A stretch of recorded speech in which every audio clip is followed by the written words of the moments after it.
And so here we are, Samsung have launched the Galaxy S21, and as with previous years, some devices come with the Snapdragon, some devices come with the Exynos.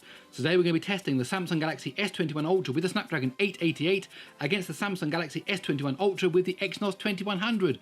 Will this be the year that the Exynos processor can beat the Qualcomm Snapdragon?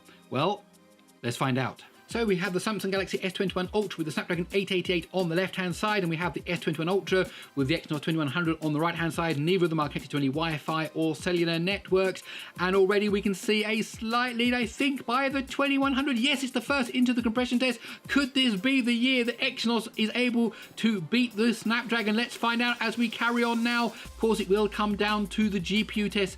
Adreno versus Mali, and we're already into the 16th thread test, and the lead still being maintained by the Exynos 2100. It's going to be the first to get to the end, definitely there. Yes, and of course the CPU is pretty similar in both these devices. Of course, the clock speeds are slightly higher in the Exynos 2100, and that is showing so far as it is the first into the infinite scrolling list.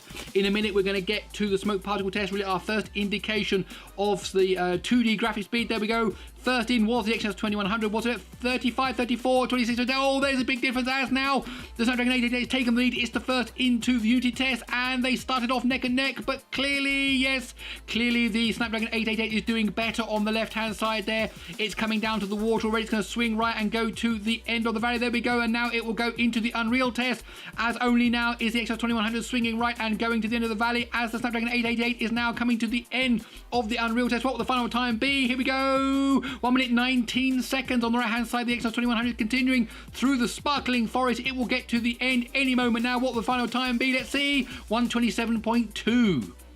Okay, let's break down the scores and see exactly what happened.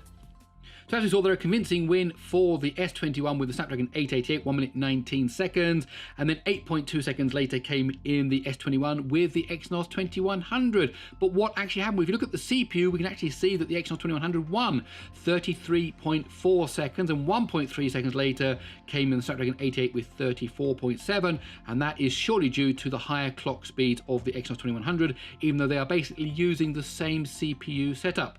However, things change when we get into the mixed CPU GPU. We saw that higher frame rate in the smoke particle test, so 20.1 seconds for the Exynos, only 18.1 seconds for the Snapdragon 888, a difference of 2 seconds. And then when we get into the GPU test, both Unreal and Unity, we can see quite a difference here, 7.5 seconds difference, 33.6 for the Exynos, 26.1 for the Snapdragon. So overall, the Snapdragon wins with a time of 1 minute 19 seconds.